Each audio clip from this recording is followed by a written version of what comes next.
ਇਹ ਹਫ਼ਤਾਵਾਰ ਬਾਈਬਲ ਦਾ ਦਰਸੀਵਾਜ਼ Plainfield Christian Science Church Independent ਵੱਲੋਂ ਹੈ, ਜਿਹੜਾ ਨਿਊ ਜਰਸੀ ਅਮਰੀਕਾ ਵਿੱਚ ਹੈ। ਹੋਰ ਮਾਲੂਮਾਤ ਲਈ ਤੁਸੀਂ ਸਾਡੀ ਵੈਬਸਾਈਟ ਵੇਖੋ www.plainfieldcs.com। ਇਹ ਸਬਕ 8 ਮਈ 2022 ਐਤਵਾਰ ਦੇ ਦਿਨ ਹਫ਼ਤੇ ਦੇ ਅਖੀਰ ਉੱਤੇ ਤੁਹਾਡੇ ਪੜ੍ਹਨ ਲਈ ਤਿਆਰ ਕੀਤਾ ਗਿਆ ਹੈ। ਮਜ਼ਮੂਨ: ਆਦਮ ਤੇ ਪਾਪੀ ਇਨਸਾਨ। ਸੁਨਹਿਰੀ ਮਤਨ: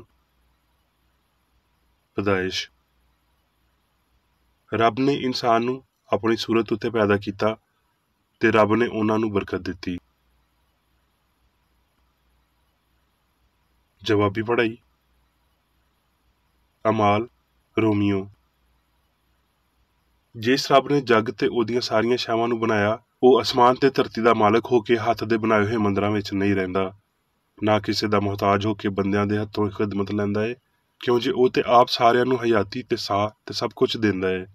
ਤੇ ਉਹਨੇ ਇੱਕ ਹੀ ਅਸਲ ਨਾਲ ਬੰਦਿਆਂ ਦੀ ਹਰ ਇੱਕ ਕੌਮ ਸਾਰੀ ਧਰਤੀ ਉੱਤੇ ਰਹਿਣ ਨੂੰ ਪੈਦਾ ਕੀਤੀ ਤੇ ਉਹਦੀਆਂ ਮਿਆਦਾਂ ਤੇ ਸਕੂਨਤ ਦੀਆਂ ਹੱਦਾਂ ਮੁਕਰਰ ਕੀਤੀਆਂ, ਤਾਂ ਜੋ ਰੱਬ ਨੂੰ ਲੱਭਣ, ਸ਼ਾਇਦ ਟਟੋਲ ਕੇ ਉਹਨੂੰ ਪਾਣ। ਹਰਚੰਦ ਉਹ ਸਾਡੇ ਵਿੱਚੋਂ ਕਿਸੇ ਤੋਂ ਦੂਰ ਨਹੀਂ, ਕਿਉਂਕਿ ਉਹਦੇ ਵਿੱਚ ਹੀ ਅਸੀਂ ਜਿਉਂਦੇ ਤੇ ਟੁਰਦੇ ਫਿਰਦੇ ਤੇ ਮੌਜੂਦ ਹਾਂ। ਜਿਵੇਂ ਤੁਹਾਡੇ ਸ਼ਾਇਰਾਂ ਵਿੱਚੋਂ ਵੀ ਕੁਝ ਨੇ ਆਖਿਆ ਭਈ ਅਸੀਂ ਤੇ ਉਹਦੀ ਵੀ ਨਸਲ ਹਾਂ। ਵਾਹ, ਰੱਬ ਦੀ ਹਕਮਤ ਤੇ ਦੌਲਤ ਤੇ ਇਲਮ ਕਿੰਨਾ ਹੀ ਅਮੀਰ ਹੈ, ਉਹਦੇ ਫੈਸਲੇ ਕਿੰਨੇ ਅਦਰਾਕ ਤੋਂ ਪਰੇ ਤੇ ਉਹਦੀਆਂ ਰਾਵਾਂ ਕਿੰਨੀਆਂ ਬੇਨਿਸ਼ਾਨ ਨੇ, ਕਿਉਂਕਿ ਉਹਦੇ ਵੱਲੋਂ ਤੇ ਉਹਦੇ ਪਾਰੋਂ ਤੇ ਉਹਦੇ ਲਈ ਸਾਰੀਆਂ ਛਾਵਾਂ ਨੇ। ਉਹਦੀ ਤਾਰੀਫ ਹਮੇਸ਼ਾ ਤੀਕਰ ਹੁੰਦੀ ਰਵੇ। ਦਰਸੀਵਾਜ਼ ਬਾਈਬਲ ਵਿੱਚੋਂ।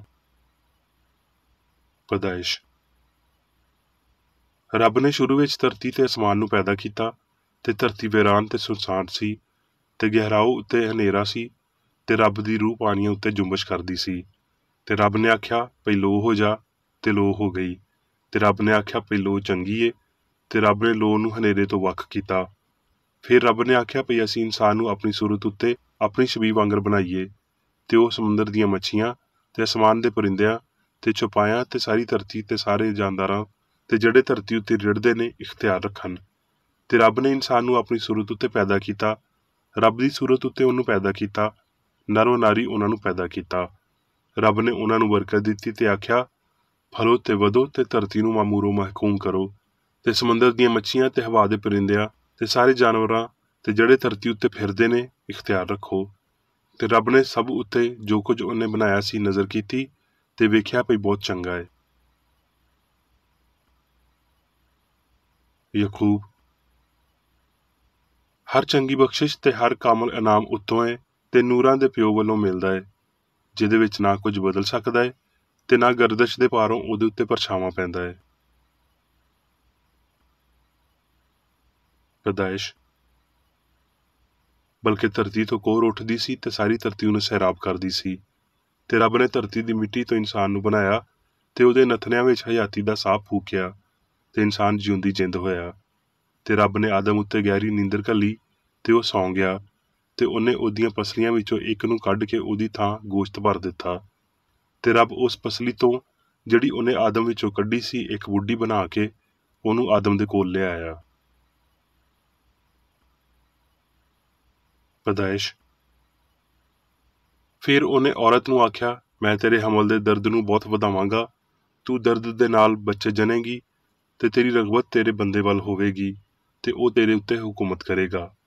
ਤੇ ਆਦਮ ਨੂੰ ਉਹਨੇ ਆਖਿਆ ਤੂੰ ਆਪਣੇ ਮੂੰਹ ਦੇ ਪਰਸੀਨੇ ਦੀ ਰੋਟੀ ਖਾਵੇਂਗਾ ਜਦ ਤੀਕਰ ਤੂੰ ਧਰਤੀ ਵਿੱਚ ਫਿਰ ਨਾ ਪਰਤ ਜਾਵੇਂ। ਇਸ ਲਈ ਭਈ ਤੂੰ ਉਹਦੇ ਵਿੱਚੋਂ ਹੀ ਕੱਢਿਆ ਗਿਆ ਹੈ, ਕਿਉਂ ਜੇ ਤੂੰ ਮਿੱਟੀ ਹੈ ਤੇ ਮਿੱਟੀ ਵਿੱਚ ਹੀ ਪਰਤ ਕੇ ਜਾਵੇਂਗਾ। ਯੋਹੰਨਾ। ਐ ਪਿਆਰਿਓ, ਹਰ ਇੱਕ ਰੂਹ ਦਾ ਯਕੀਨ ਕਰੋ, ਬਲਕਿ ਰੂਹਾਂ ਨੂੰ ਅਜ਼ਮਾਓ ਭਈ ਰੱਬ ਵੱਲੋਂ ਨੇ ਜਾਂ ਨਹੀਂ, ਕਿਉਂ ਜੇ ਬਹੁਤ ਸਾਰੇ ਝੂਠੇ ਨਬੀ ਜੱਗ ਵਿੱਚ ਨਿਕਲ ਪਏ ਨੇ। ਐ ਬਾਲੋ, ਤੁਸੀਂ ਰੱਬ ਵੱਲੋਂ ਤੇ ਉਹਨਾਂ ਉੱਤੇ ਗਾਲਬ ਆਏ ਹੋ, ਕਿਉਂ ਜੇ ਜਿਹੜਾ ਤੁਹਾਡੇ ਵਿੱਚ ਹੈ ਉਹ ਉਹਦੇ ਤੋਂ ਵੱਡਾ ਹੈ ਜਿਹੜਾ ਜੱਗ ਵਿੱਚ ਹੈ। ਅਸੀਂ ਰੱਬ ਤੋਂ ਹਾਂ, ਜਿਹੜਾ ਰੱਬ ਨੂੰ ਜਾਣਦਾ ਹੈ ਉਹ ਸਾਡੀ ਸੁਣਦਾ ਹੈ, ਜਿਹੜਾ ਰੱਬ ਤੋਂ ਨਹੀਂ ਉਹ ਸਾਡੀ ਨਹੀਂ ਸੁਣਦਾ। ਇਸੇ ਨਾਲ ਹੀ ਅਸੀਂ ਹੱਕ ਦੀ ਰੂਹ ਤੇ ਗੁੰਮਰਾਹੀ ਦੀ ਰੂਹ ਨੂੰ ਪਛਾਣ ਲੈਂਦੇ ਹਾਂ। ਮੱਤੀ। ਫਿਰ ਯਿਸੂ ਉੱਥੋਂ ਨਿਕਲ ਕੇ ਸੌਰ ਤੇ ਸਦਾ ਦੇ ਇਲਾਕਿਆਂ ਵੱਲ ਟੁਰ ਪਿਆ। ਤੇ ਵੇਖੋ, ਇੱਕ ਕਨਾਨੀ ਔਰਤ ਉਹਨਾਂ ਇਲਾਕਿਆਂ ਵਿੱਚੋਂ ਨਿਕਲੀ ਤੇ ਉਹਨੂੰ ਬੁਲਾ ਕੇ ਆਖਣ ਲੱਗੀ, ਐ ਖੁਦਾਵੰਦ ਦਾਊਦ ਦੇ ਪੁੱਤਰ, ਮੇਰੇ ਉੱਤੇ ਰਹਿਮ ਕਰ। ਇੱਕ ਬਦਰੂ ਮੇਰੀ ਧੀ ਨੂੰ ਬਹੁਤ ਸਤਾਉਂਦੀ ਏ। ਪਰ ਉਹਨੇ ਉਹਨੂੰ ਕੁਝ ਜਵਾਬ ਨਾ ਦਿੱਤਾ। ਤੇ ਉਹਦੇ ਚੇਲਿਆਂ ਨੇ ਉਹਦੇ ਕੋਲ ਆ ਕੇ ਉਹਦੇ ਅੱਗੇ ਇਹ ਅਰਜ਼ ਕੀਤੀ ਭਈ ਉਹਨੂੰ ਜਾਣ ਦੇ, ਕਿਉਂ ਜੇ ਉਹ ਸਾਡੇ ਮਗਰ ਚਿਲਾਉਂਦੀ ਏ। ਉਹਨੇ ਜਵਾਬ ਵਿੱਚ ਆਖਿਆ ਭਈ ਮੈਂ ਇਸਰਾਈਲ ਦੇ ਖਨਵਾਦੇ ਦੀਆਂ ਗਵਾਚੀਆਂ ਹੋਈਆਂ ਭੇਡਾਂ ਤੋਂ ਇਲਾਵਾ ਕਿਸੇ ਹੋਰ ਦੇ ਕੋਲ ਨਹੀਂ ਘੱਲਿਆ ਗਿਆ। ਪਰ ਉਹਨੇ ਉਹਨੂੰ ਆ ਕੇ ਸਜਦਾ ਕੀਤਾ ਤੇ ਆਖਿਆ, ਐ ਖੁਦਾਵੰਦ ਮੇਰੀ ਮਦਦ ਕਰ। ਉਹਨੇ ਜਵਾਬ ਦੇ ਕੇ ਆਖਿਆ, ਮੁੰਡਿਆਂ ਦੀ ਰੋਟੀ ਲੈ ਕੇ ਕੁੱਤਿਆਂ ਅੱਗੇ ਪਾਉਣਾ ਚੰਗਾ ਨਹੀਂ। ਉਹਨੇ ਆਖਿਆ, ਹਾਂ ਐ ਖੁਦਾਵੰਦ, ਕਿਉਂ ਜੇ ਕੁੱਤੇ ਵੀ ਉਹਨਾਂ ਟੁਕੜਿਆਂ ਵਿੱਚੋਂ ਹੀ ਖਾਂਦੇ ਨੇ ਜਿਹੜੇ ਮਾਲਕ ਦੀ ਛਾਬੀ ਵਿੱਚੋਂ ਡਿੱਗਦੇ ਨੇ। ਇਸ ਗੱਲ ਉੱਤੇ ਯਿਸੂ ਨੇ ਜਵਾਬ ਵਿੱਚ ਉਸ ਔਰਤ ਨੂੰ ਆਖਿਆ, ਤੇਰਾ ਈਮਾਨ ਬਹੁਤ ਵੱਡਾ ਏ, ਜਿਵੇਂ ਤੂੰ ਚਾਹੁੰਦੀ ਏ ਤੇਰੇ ਲਈ ਉਂਝ ਹੀ ਹੋਵੇ। ਤੇ ਉਸੇ ਵੇਲੇ ਉਹਦੀ ਧੀ ਨੇ ਸ਼ਿਫਾ ਪਾਈ। ਫਿਰ ਯਿਸੂ ਉੱਥੋਂ ਟੁਰ ਕੇ ਗਲੀਲ ਦੀ ਝੀਲ ਦੇ ਨੇੜੇ ਆਇਆ ਤੇ ਪਹਾੜ ਉੱਤੇ ਚੜ੍ਹ ਕੇ ਉੱਥੇ ਹੀ ਬੈਠ ਗਿਆ। ਤੇ ਇੱਕ ਬਹੁਤ ਵੱਡਾ ਜੱਥਾ ਲੰਗੜਿਆਂ, ਗੂੰਗਿਆਂ, ਅੰਨਿਆਂ, ਟੁੰਡਿਆਂ ਤੇ ਹੋਰ ਬਹੁਤ ਸਾਰੇ ਬਿਮਾਰਾਂ ਨੂੰ ਆਪਣੇ ਨਾਲ ਲੈ ਕੇ ਉਹਦੇ ਕੋਲ ਆਇਆ ਤੇ ਉਹਨਾਂ ਨੂੰ ਉਹਦੇ ਪੈਰਾਂ ਵਿੱਚ ਬਿਠਾ ਦਿੱਤਾ ਤੇ ਉਹਨੇ ਉਹਨਾਂ ਨੂੰ ਚੰਗਾ ਕਰ ਦਿੱਤਾ। ਇਸ ਲਈ ਜਦ ਲੋਕਾਂ ਨੇ ਵੇਖਿਆ ਭਈ ਗੂੰਗੇ ਬੋਲਦੇ, ਟੁੰਡੇ ਠੀਕ ਹੁੰਦੇ ਤੇ ਲੰਗੜੇ ਟੁਰਦੇ ਫਿਰਦੇ ਤੇ ਅੰਨੇ ਵੇਖਦੇ ਨੇ, ਤੇ ਹੈਰਾਨ ਹੋਏ ਤੇ ਇਸਰਾਈਲ ਦੇ ਰੱਬ ਦੀ ਵਡਿਆਈ ਕੀਤੀ। ਕਰੰਥੀਓ, ਤੇ ਜਿਵੇਂ ਆਦਮ ਵਿੱਚ ਸਾਰੇ ਮਰਦੇ ਨੇ, ਉਸੇ ਤਰ੍ਹਾਂ ਮਸੀਹ ਵਿੱਚ ਸਭ ਜਿਉਂਦੇ ਕੀਤੇ ਜਾਣਗੇ। ਪਰ ਹਰ ਕੋਈ ਆਪਣੀ ਆਪਣੀ ਵਾਰੀ ਸਿਰ। ਪਹਿਲਾ ਫਲ ਮਸੀਹ, ਫਿਰ ਮਸੀਹ ਦੇ ਆਉਣ ਤੋਂ ਬਾਅਦ ਉਹਦੇ ਲੋਕੀ। ਇਹਦੇ ਬਾਅਦੋਂ ਅਖੀਰ ਹੋਵੇਗੀ। ਉਸ ਵੇਲੇ ਉਹ ਸਾਰੀ ਹਕੂਮਤ ਤੇ ਸਾਰਾ ਇਖਤਿਆਰ ਤੇ ਕੁਦਰਤ ਨੇਸਤ ਕਰਕੇ ਬਾਦਸ਼ਾਹੀ ਨੂੰ ਰੱਬ ਯਾਨੀ ਪਿਓ ਦੇ ਹਵਾਲੇ ਕਰ ਦੇਵੇਗਾ, ਕਿਉਂ ਜੇ ਜਦ ਤੀਕਰ ਉਹ ਆਪਣੇ ਸਾਰੇ ਵੈਰੀਆਂ ਨੂੰ ਆਪਣੇ ਪੈਰਾਂ ਹੇਠਾਂ ਨਾ ਕਰ ਲਵੇ, ਉਹਨੇ ਬਾਦਸ਼ਾਹੀ ਜ਼ਰੂਰ ਕਰਨੀ ਹੈ। ਯੂਹੰਨਾ, ਵੇਖੋ ਪਿਓ ਨੇ ਸਾਡੇ ਨਾਲ ਕੈਸੀ ਮੁਹੱਬਤ ਰੱਖੀ ਭਈ ਅਸੀਂ ਰੱਬ ਦੇ ਪੁੱਤਰ ਰਖਵਾਏ, ਤੇ ਅਸੀਂ ਹੈ ਵੀ ਹਾਂ। ਜੱਗ ਸਾਨੂੰ ਇਸ ਲਈ ਨਹੀਂ ਜਾਣਦਾ ਭਈ ਉਹਨੇ ਉਹਨੂੰ ਵੀ ਨਾ ਜਾਣਿਆ। ਅਜ਼ੀਜ਼ੋ, ਅਸੀਂ ਜਾਣਦੇ ਹਾਂ ਭਈ ਜਦੋਂ ਉਹ ਜ਼ਾਹਿਰ ਹੋਵੇਗਾ ਤੇ ਅਸੀਂ ਵੀ ਉਹਦੇ ਵਾਂਗਰ ਹੋਵਾਂਗੇ, ਕਿਉਂ ਜੇ ਉਹਨੂੰ ਉਸ ਤਰ੍ਹਾਂ ਹੀ ਵੇਖਾਂਗੇ ਜਿਸ ਤਰ੍ਹਾਂ ਦਾ ਉਹ ਹੈ ਏ। ਤੇ ਜਿਹੜਾ ਕੋਈ ਉਹਦੇ ਤੋਂ ਇਹ ਆਸ ਰੱਖਦਾ ਏ, ਆਪਣੇ ਆਪ ਨੂੰ ਉਸ ਤਰ੍ਹਾਂ ਦਾ ਹੀ ਪਾਕ ਕਰਦਾ ਏ ਜਿਸ ਤਰ੍ਹਾਂ ਦਾ ਉਹ ਪਾਕ ਏ। ਹੁਣ ਮੈਂ ਮੇਰੀ ਬੇਕਰ ਰੈਡੀ ਦੀ ਲਿਖੀ ਹੋਈ ਕ੍ਰਿਸਚਨ ਸਾਇੰਸ ਦੀ ਦਰਸੀ ਕਿਤਾਬ ਸਾਇੰਸ ਤੇ ਸਿਹਤ ਆਇਤਾਂ ਦੀ ਕੁੰਜੀ ਦੇ ਨਾਲ ਵਿੱਚੋਂ ਲਈਆਂ ਹੋਈਆਂ ਲਿਖਾਈਆਂ ਪੜਾਂਗਾ। ਸਾਇੰਸ ਤੇ ਸਿਹਤ। ਰੱਬ ਨੇ ਇਨਸਾਨ ਨੂੰ ਆਪਣੀ ਸੂਰਤ ਉੱਤੇ ਪੈਦਾ ਕੀਤਾ ਤਾਂ ਜੋ ਇਲਾਹੀ ਰੂਹ ਦੀ ਅਕਾਸੀ ਕਰੇ। ਰੱਬ ਦੇ ਬਣਾਏ ਹੋਏ ਇਨਸਾਨ ਨੂੰ ਪੂਰੀ ਧਰਤੀ ਉੱਤੇ ਇਖਤਿਆਰ ਦਿੱਤਾ ਗਿਆ। ਇਨਸਾਨ ਆਪਣੇ ਅੰਦਰ ਇੱਕ ਦਿਮਾਗ ਰੱਖਦਿਆਂ ਹੋਏ ਮਾਦੀ ਸੂਰਤ ਤੋਂ ਕਿਤੇ ਵੱਧ ਕੇ ਹੈ, ਜਿਹਨੂੰ ਲਾਫਾਨੀ ਰਹਿਣ ਲਈ ਆਪਣੇ ਮਾਹੌਲ ਤੋਂ ਬਚ ਕੇ ਰਹਿਣਾ ਚਾਹੀਦਾ ਹੈ। ਇਨਸਾਨ ਅਬਦੀਅਤ ਦਾ ਪਰਛਾਵਾਂ ਹੈ ਤੇ ਇਹ ਪਰਛਾਵਾਂ ਰੱਬ ਦਾ ਅਸਲੀ ਖਿਆਲ ਹੈ। ਇਹਦੀ ਵੁਸਅਤ ਤੇ ਹੱਦੋਂ ਬਾਹਰ ਬੁਨਿਆਦਾਂ ਤੋਂ ਉੱਚੀ ਪਰਵਾਜ਼ ਨੂੰ ਵਧਾਉਂਦਿਆਂ ਹੋਏ ਰੱਬ ਇਨਸਾਨ ਵਿੱਚ ਲਾਮਹਿਦੂਦ ਖਿਆਲ ਨੂੰ ਜ਼ਾਹਿਰ ਕਰਦਾ ਹੈ। ਰੱਬ ਦੀ ਹੁਕਮਰਾਨੀ ਹੇਠਾਂ ਅਬਦੀ ਸਾਇੰਸ ਵਿੱਚ ਕਦੀ ਨਾ ਪੈਦਾ ਹੋਣ ਤੇ ਕਦੀ ਨਾ ਮਰਨ ਨਾਲ ਇਨਸਾਨ ਲਈ ਆਪਣੇ ਉੱਚੇ ਮੁਕਾਮ ਤੋਂ ਹੇਠਾਂ ਡਿੱਗਣਾ ਨਾਮੁਮਕਿਨ ਸੀ। ਜੋ ਕੁਝ ਵੀ ਇਨਸਾਨ ਦੇ ਪਾਪ ਜਾਂ ਰੱਬ ਦੇ ਮੁਖਾਲਫ ਜਾਂ ਰੱਬ ਦੀ ਗੈਰ ਮੌਜੂਦਗੀ ਵੱਲ ਇਸ਼ਾਰਾ ਕਰਦਾ ਹੈ, ਉਹ ਆਦਮ ਦਾ ਸੁਪਨਾ ਹੈ, ਜਿਹੜਾ ਨਾ ਹੀ ਸਿਆਣ ਹੈ ਤੇ ਨਾ ਇਨਸਾਨ ਹੈ, ਕਿਉਂ ਜੇ ਇਹ ਪਿਓ ਦਾ ਇਕਲੌਤਾ ਨਹੀਂ ਹੈ। ਆਦਮ, ਗਲਤੀ, ਇੱਕ ਝੂਠ, ਨੇਕ ਦਾ, ਰੱਬ ਤੇ ਉਹਦੀ ਮਖਲੂਕ ਦਾ ਮੁਖਾਲਫ। ਆਦਮ ਨਾ ਇਸ ਝੂਠੇ ਅਕੀਦੇ ਨੂੰ ਪੇਸ਼ ਕਰਦਾ ਹੈ ਭਈ ਹਯਾਤੀ ਹਮੇਸ਼ਾ ਦੀ ਨਹੀਂ ਹੈ, ਬਲਕਿ ਇਹਦਾ ਸ਼ੁਰੂ ਤੇ ਅੰਜਾਮ ਹੈ। ਭਈ ਲਾਮਤਨਾਹੀ ਮੁਤਨਾਹੀ ਵਿੱਚ ਸ਼ਾਮਲ ਹੁੰਦਾ ਹੈ, ਭਈ ਜ਼ਹਾਨਤ ਗੈਰ ਜ਼ਹਾਨਤ ਵਿੱਚੋਂ ਗੁਜ਼ਰਦੀ ਹੈ ਤੇ ਰੂਹ ਮਾਦੀ ਫਹਿਮ ਵਿੱਚ ਵਸਦੀ ਹੈ। ਭਈ ਫਾਨੀ ਅਕਲ ਮਾਦੇ ਨੂੰ ਤੇ ਮਾਦਾ ਫਾਨੀ ਅਕਲ ਤੋਂ ਮਾਖੁਜ਼ ਹੁੰਦਾ ਹੈ। ਭਈ ਵਾਹਦ ਰੱਬ ਤੇ ਖਾਲਕ ਉਹਦੇ ਵਿੱਚ ਸ਼ਾਮਲ ਹੋਇਆ ਜਿਹਨੂੰ ਉਹਨੇ ਖਲਕ ਕੀਤਾ ਤੇ ਫਿਰ ਮਾਦੇ ਦੀ ਗੈਰ ਮਜ਼ਬੀਅਤ ਵਿੱਚ ਗਾਇਬ ਹੋਇਆ। ਸਾਰੇ ਇਨਸਾਨੀ ਇਖਤਲਾਫਾਂ ਦੀ ਵਲਦੀਅਤ ਆਦਮ ਦਾ ਸੁਪਨਾ ਸੀ, ਗਹਿਰੀ ਨੀਂਦਰ ਜਿਹਦੇ ਵਿੱਚ ਹਯਾਤੀ ਤੇ ਉਹਦੀ ਜ਼ਹਾਨਤ ਦਾ ਮਾਨ ਪੈਦਾ ਹੋਇਆ, ਜਿਹੜਾ ਮਾਦੇ ਤੋਂ ਨਿਕਲਿਆ ਤੇ ਲੰਘਿਆ। ਇਹ ਮੁਸ਼ਰਕਾਨਾ ਗਲਤੀ ਜਾਂ ਜਿਹਨੂੰ ਸੱਪ ਆਖਿਆ ਜਾਂਦਾ ਹੈ ਹਾਲੇ ਵੀ ਸੱਚਾਈ ਦੇ ਖਿਲਾਫ ਅਸਰਾਰ ਕਰਦਾ ਤੇ ਆਖਦਾ ਹੈ, ਤੁਸੀਂ ਰੱਬ ਵਾਂਗਰ ਹੋ ਜਾਓਗੇ, ਯਾਨੀ ਮੈਂ ਗਲਤੀ ਨੂੰ ਸੱਚਾਈ ਵਾਂਗਰ ਅਸਲੀ ਤੇ ਅਬਦੀ ਬਣਾ ਦੇਵਾਂਗਾ। ਜਿਹਨੂੰ ਮੈਂ ਮਾਦਾ ਆਖਦੀ ਹਾਂ ਉਹਦੇ ਵਿੱਚੋਂ ਮੈਂ ਰੂਹ ਪਾਵਾਂਗੀ ਤੇ ਉਸ ਮਾਦੇ ਵਿੱਚ ਇਦਾਂ ਹੀ ਹਯਾਤੀ ਵਿਖਾਈ ਦੇਵੇਗੀ ਜਿੱਦਾਂ ਰੱਬ ਯਾਨੀ ਉਸ ਰੂਹ ਵਿੱਚ ਜਿਹੜੀ ਵਾਹਦ ਹਯਾਤੀ ਏ। ਇਸ ਗਲਤੀ ਨੇ ਆਪਣੇ ਆਪ ਨੂੰ ਗਲਤੀ ਸਾਬਤ ਕਰ ਦਿੱਤਾ ਹੈ।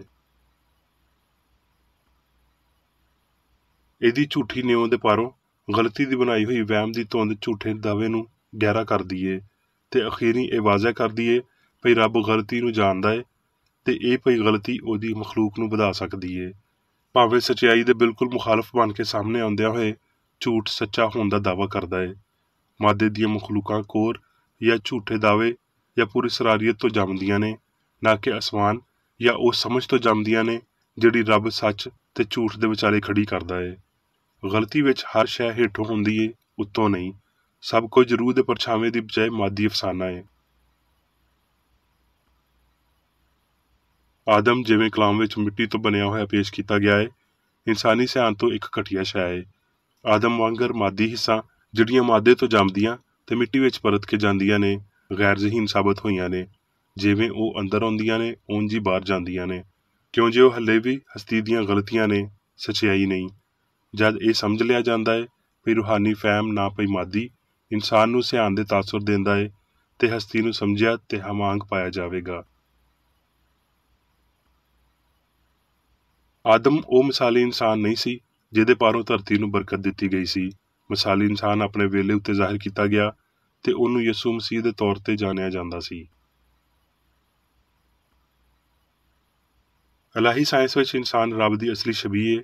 ਇਲਾਹੀ ਫਿਤਰਤ ਨੂੰ ਮਸੀਹ ਯਿਸੂ ਵਿੱਚ ਬਹੁਤ ਚੰਗੇ ਤਰੀਕੇ ਨਾਲ ਬਿਆਨ ਕੀਤਾ ਗਿਆ ਏ, ਜਿਨ੍ਹਾਂ ਇਨਸਾਨਾਂ ਉੱਤੇ ਰੱਬ ਦੀ ਬਹੁਤ ਮੁਨਾਸਬ ਅਕਾਸੀ ਜ਼ਾਹਿਰ ਕੀਤੀ ਤੇ ਮਾੜੀ ਸੋਚ ਦੇ ਨਮੂਨੇ ਤੋਂ ਵੱਡੀ ਮਿਆਰੀ ਜ਼ਿੰਦਗੀ ਫਰਾਹਮ ਕੀਤੀ, ਯਾਨੀ ਅਜਿਹੀ ਸੋਚ ਜਿਹੜੀ ਇਨਸਾਨ ਦੇ ਡਿੱਗਣ, ਬਿਮਾਰੀ, ਪਾਪ ਕਰਨ ਤੇ ਮਰਨ ਨੂੰ ਜ਼ਾਹਿਰ ਕਰਦੀ ਏ। ਸਾਇੰਸੀ ਹਸਤੀ ਤੇ ਇਲਾਹੀ ਸ਼ਫਾਅਤ ਦੀ ਮਸੀਹ ਵਰਗੀ ਸਮਝ ਵਿੱਚ ਕਾਮਲ ਅਸੂਲ ਤੇ ਖਿਆਲ, ਕਾਮਲ ਰੱਬ ਤੇ ਕਾਮਲ ਇਨਸਾਨ ਸੋਚ ਤੇ ਇਜ਼ਹਾਰ ਦੀ ਨਿਉ ਦੇ ਤੌਰ ਤੇ ਸ਼ਾਮਲ ਹੁੰਦੇ ਨੇ। ਜੇ ਇਨਸਾਨ ਕਦੀ ਕਾਮਲ ਸੀ ਪਰ ਹੁਣ ਆਪਣੀ ਕਾਮਲੀਅਤ ਗਵਾ ਬੈਠਾ ਏ ਤੇ ਫਿਰ ਇਨਸਾਨ ਰੱਬ ਦੀ ਸ਼ਬੀਹ ਦਾ ਅਕਸ ਆਪਣੇ ਅੰਦਰ ਕਦੀ ਨਹੀਂ ਰੱਖਦੇ। ਗਵਾਚੀ ਹੋਈ ਸ਼ਬੀਹ ਕੋਈ ਸ਼ਬੀਹ ਨਹੀਂ ਏ। ਇਲਾਹੀ ਅਕਸ ਵਿੱਚ ਅਸਲੀ ਮੁਸ਼ਾਬਤ ਕਦੀ ਨਹੀਂ ਗਵਾਚ ਸਕਦੀ। ਇਹਨੂੰ ਸਮਝਦਿਆਂ ਹੋਏ ਯਿਸੂ ਨੇ ਆਖਿਆ, ਇਸ ਲਈ ਚਾਹੀਦਾ ਏ ਕਿ ਤੁਸੀਂ ਕਾਮਲ ਬਣੋ ਜਿਵੇਂ ਤੁਹਾਡਾ ਅਸਮਾਨੀ ਪਿਓ ਕਾਮਲ ਏ। ਰੱਬ ਦੇ ਫਰਜ਼ੰਦਾਂ ਦੇ ਕੋਲ ਇੱਕ ਸਿਆਣ ਦੇ ਇਲਾਵਾ ਕੁਝ ਵੀ ਨਹੀਂ। ਜਦੋਂ ਰੱਬ ਯਾਨੀ ਇਨਸਾਨ ਦੀ ਸਿਆਣ ਕਦੀ ਪਾਪ ਨਹੀਂ ਕਰਦਾ ਤੇ ਚੰਗਿਆਈ ਬੁਰਾਈ ਵਿੱਚ ਕਿੱਦਾਂ ਬਦਲ ਸਕਦੀ ਏ। ਬੁਨਿਆਦੀ ਤੌਰ ਤੇ ਕਾਮਲੀਅਤ ਦਾ ਮਿਆਰ ਰੱਬ ਤੇ ਇਨਸਾਨ ਸੀ। ਕੀ ਰੱਬ ਨੇ ਆਪਣੇ ਆਪ ਦਾ ਮਿਆਰ ਘਟਾ ਲਿਆ ਏ ਤੇ ਇਨਸਾਨ ਪਾਪ ਵਿੱਚ ਡਿੱਗ ਗਿਆ ਏ? ਸਾਇੰਸ ਵਿੱਚ ਰੱਬ ਤੇ ਇਨਸਾਨ, ਇਲਾਹੀ ਅਸੂਲ ਤੇ ਖਿਆਲ ਦੇ ਤਾਲੁਕਾਤ ਲਾਜ਼ਵਾਲ ਨੇ ਤੇ ਸਾਇੰਸ ਭੁੱਲ ਚੁੱਕ ਜਾਂਦੀ ਏ ਨਾ ਹਮਾਂਗੀ ਵੱਲ ਪਰਤ ਕੇ ਆਉਣਾ। ਪਰ ਇਹ ਇਲਾਹੀ ਤਰਤੀਬ ਜਾਂ ਰੂਹਾਨੀ ਕਾਨੂੰਨ ਰੱਖਦੀ ਏ ਜਿਹਦੇ ਵਿੱਚ ਰੱਬ ਤੇ ਜੋ ਕੁਝ ਉਹ ਬਣਾਉਂਦਾ ਏ ਕਾਮਲ ਤੇ ਅਬਦੀ ਨੇ, ਜਿਹੜੇ ਉਹਦੀ ਪੂਰੀ ਤਾਰੀਖ ਵਿੱਚ ਨਾ ਬਦਲਣ ਵਾਲੇ ਰਹੇ ਨੇ। ਯਿਸੂ ਨੇ ਜੋ ਆਖਿਆ ਉਹਨੂੰ ਇਜ਼ਹਾਰ ਦੇ ਰਾਹੀਂ ਪੂਰਾ ਕੀਤਾ, ਜੋ ਉਹਨੇ ਸਿਖਾਇਆ ਉਹਨੂੰ ਸਾਬਤ ਕੀਤਾ। ਇਹੀ ਮਸੀਹਤ ਦੀ ਸਾਇੰਸ ਏ। ਯਿਸੂ ਨੇ ਉਸ ਅਸੂਲ ਨੂੰ ਜਿਹੜਾ ਬਿਮਾਰ ਨੂੰ ਸ਼ਿਫਾ ਦਿੰਦਾ ਤੇ ਗਲਤੀ ਨੂੰ ਬਾਹਰ ਕੱਢਦਾ ਏ, ਇਲਾਹੀ ਸਾਬਤ ਕੀਤਾ। ਯਿਸੂ ਨੇ ਆਖਿਆ, ਰੱਬ ਦੀ ਬਾਦਸ਼ਾਹੀ ਤੁਹਾਡੇ ਵਿਚਕਾਰ ਏ, ਯਾਨੀ ਸੱਚਾਈ ਤੇ ਪਿਆਰ ਅਸਲੀ ਇਨਸਾਨ ਉੱਤੇ ਹਕੂਮਤ ਕਰਦੀ ਏ। ਇਹ ਜ਼ਾਹਿਰ ਕਰਦਿਆਂ ਹੋਏ ਭਈ ਇਨਸਾਨ ਰੱਬ ਦੀ ਸੂਰਤ ਉੱਤੇ ਬੇਗੁਨਾਹ ਤੇ ਅਬਦੀ ਏ। ਉਸ ਕਾਮਲ ਬੰਦੇ ਵਿੱਚ ਮੁਕਤੀਦਾਤਾ ਨੇ ਰੱਬ ਦੀ ਆਪਣੀ ਸ਼ਬੀਹ ਤੇ ਸੂਰਤ ਨੂੰ ਵੇਖਿਆ ਤੇ ਇਨਸਾਨ ਦੇ ਇਸ ਠੀਕ ਨਜ਼ਰੀਏ ਨੇ ਬਿਮਾਰੀ ਨੂੰ ਠੀਕ ਕੀਤਾ। ਇਸ ਲਈ ਯਿਸੂ ਨੇ ਤਾਲੀਮ ਦਿੱਤੀ ਭਈ ਰੱਬ ਬਰਕਰਾਰ ਤੇ ਆਲਮਗੀਰ ਏ ਤੇ ਇਹ ਭਈ ਇਨਸਾਨ ਪਾਕ ਤੇ ਮੁਕੱਦਸ ਏ। ਹਯਾਤੀ ਹਮੇਸ਼ਾ ਮਾਦੇ ਤੋਂ ਆਜ਼ਾਦ ਸੀ, ਹੈ ਤੇ ਹਮੇਸ਼ਾ ਰਵੇਗੀ, ਕਿਉਂ ਜੇ ਹਯਾਤੀ ਰੱਬ ਏ ਤੇ ਇਨਸਾਨ ਰੱਬ ਦਾ ਤਸੱਵਰ ਏ ਜਿਹਨੂੰ ਮਾਦੀ ਨਹੀਂ ਬਲਕਿ ਰੂਹਾਨੀ ਤੌਰ ਤੇ ਬਣਾਇਆ ਗਿਆ ਸੀ ਤੇ ਉਹਦੇ ਲਈ ਫਨਾਹ ਹੋਣ ਜਾਂ ਤਬਾਹ ਹੋਣ ਦੀ ਸ਼ਰਤ ਨਹੀਂ ਏ।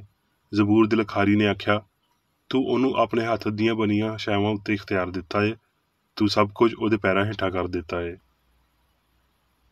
ਹਸਤੀ ਦੀ ਸਾਇੰਸ ਵਿੱਚ ਇਹ ਵੱਡੀ ਅਸਲੀਅਤ ਭਈ ਅਸਲੀ ਇਨਸਾਨ ਕਾਮਲ ਸੀ, ਹੈ ਤੇ ਹਮੇਸ਼ਾ ਰਵੇਗਾ, ਨਾਕਾਬਲੇ ਤਰਦੀਦ ਗੱਲ ਏ। ਕਿਉਂ ਜੇ ਇਨਸਾਨ ਰੱਬ ਦੀ ਛਬੀ ਯਾਨੀ ਸੂਰਤ ਉੱਤੇ ਹੈ ਤੇ ਉਹ ਨਾ ਉੱਚਾ ਹੈ ਨਾ ਨੀਵਾਂ, ਬਲਕਿ ਉਹ ਸਿੱਧਾ ਤੇ ਰੱਬ ਵਰਗਾ ਹੈ। ਹੁਣ ਮੈਂ ਮੇਰੀ ਬੇਕਰ ਰੈਡੀ ਵੱਲੋਂ ਚਰਚ ਮੈਨੂਅਲ ਵਿੱਚ ਦਿੱਤੇ ਹੋਏ ਰੋਜ਼ਾਨਾ ਦੇ 3 ਫਰਜ਼ ਪੜਾਂਗਾ। ਰੋਜ਼ਾਨਾ ਦੀ ਦੁਆ। ਇਸ ਚਰਚ ਦੇ ਹਰ ਰੁਕਨ ਦਾ ਇਹ ਫਰਜ਼ ਹੈ ਕਿ ਉਹ ਹਰ ਰੋਜ਼ ਇਹ ਦੁਆ ਕਰੇ, ਤੇਰੀ ਬਾਦਸ਼ਾਹੀ ਆਵੇ, ਇਲਾਹੀ ਸੱਚਾਈ, ਹਯਾਤੀ ਤੇ ਪਿਆਰ ਦੀ ਸਲਤਨਤ ਮੇਰੇ ਅੰਦਰ ਕਾਇਮ ਹੋਵੇ ਤੇ ਸਾਰੇ ਪਾਪ ਮੈਥੋਂ ਨਿਕਲ ਜਾਣ, ਤੇ ਤੇਰਾ ਕਲਾਮ ਸਾਰੇ ਇਨਸਾਨਾਂ ਦੇ ਪਿਆਰ ਨੂੰ ਵਧਾਵੇ ਤੇ ਉਹਨਾਂ ਉੱਤੇ ਹਕੂਮਤ ਕਰੇ। ਮਕਸਦਾਂ ਤੇ ਕੰਮਾਂ ਦਾ ਇੱਕ ਅਸੂਲ। ਨਾ ਕੋਈ ਮੁਖਾਲਫਤ ਤੇ ਨਾ ਕੋਈ ਜ਼ਾਤੀ ਤਾਲੁਕ ਮਾਦਰੀ ਚਰਚ ਦੇ ਕਿਸੇ ਰੁਕਨ ਦੇ ਮਕਸਦਾਂ ਜਾਂ ਕੰਮਾਂ ਉੱਤੇ ਅਸਰ ਕਰਨੇ ਚਾਹੀਦੇ। ਸਾਇੰਸ ਵਿੱਚ ਬਸ ਇਲਾਹੀ ਪਿਆਰ ਹੀ ਹਕੂਮਤ ਕਰਦਾ ਹੈ ਤੇ ਇੱਕ ਮਸੀਹ ਸਾਇੰਸਦਾਨ ਪਾਪ ਨੂੰ ਰੱਦ ਕਰਦਿਆਂ ਹੋਏ ਸੁੱਚੀ ਭਰਾਬੰਦੀ, ਖੈਰਾਤ ਪਸੰਦੀ ਤੇ ਮਾਫੀ ਨਾਲ ਪਿਆਰ ਦੀਆਂ ਮਿੱਠੀਆਂ ਸੱਚਾਈਆਂ ਦਾ ਪਰਛਾਵਾਂ ਬਣਦਾ ਹੈ। ਇਸ ਚਰਚ ਦੇ ਸਾਰੇ ਰੁਕਨਾਂ ਨੂੰ ਸਾਰੇ ਪਾਪਾਂ ਤੋਂ, ਗਲਤ ਤਰ੍ਹਾਂ ਦੀਆਂ ਪੇਸ਼ਨਗੋਈਆਂ, ਮੁਨਸਫੀਆਂ, ਮੁਜ਼ਮਤਾਂ, ਸਲਾਹਾਂ, ਗਲਤ ਅਸਰਾਂ ਨੂੰ ਲੈਣ ਤੇ ਗਲਤ ਅਸਰ ਦੇਣ ਤੋਂ ਆਜ਼ਾਦ ਰਹਿਣ ਲਈ ਹਰ ਰੋਜ਼ ਖਿਆਲ ਰੱਖਣਾ ਚਾਹੀਦਾ ਹੈ ਤੇ ਦੁਆ ਕਰਨੀ ਚਾਹੀਦੀ ਹੈ। ਫਰਜ਼ ਲਈ ਚੁਸਤੀ। ਇਸ ਚਰਚ ਦੇ ਹਰ ਰੁਕਨ ਦਾ ਇਹ ਫਰਜ਼ ਹੈ ਕਿ ਉਹ ਹਰ ਰੋਜ਼ ਜਾਰਹਾਨਾ ਜ਼ਹਿਨੀ ਸਲਾਮਾਂ ਦੇ ਖਿਲਾਫ ਆਪਣੇ ਆਪ ਨੂੰ ਤਿਆਰ ਰੱਖੇ ਤੇ ਰੱਬ, ਆਪਣੇ ਕਾਇਦ ਤੇ ਇਨਸਾਨਾਂ ਲਈ ਆਪਣੇ ਫਰਜ਼ਾਂ ਨੂੰ ਨਾ ਕਦੀ ਭੁੱਲੇ ਤੇ ਨਾ ਕਦੀ ਨਜ਼ਰਅੰਦਾਜ਼ ਕਰੇ। ਉਹਦੇ ਕੰਮਾਂ ਦੇ ਰਾਹੀਂ ਉਹਦਾ ਇਨਸਾਫ ਹੋਵੇਗਾ, ਉਹ ਬੇਕਸੂਰ ਜਾਂ ਕਸੂਰਵਾਰ ਹੋਵੇਗਾ।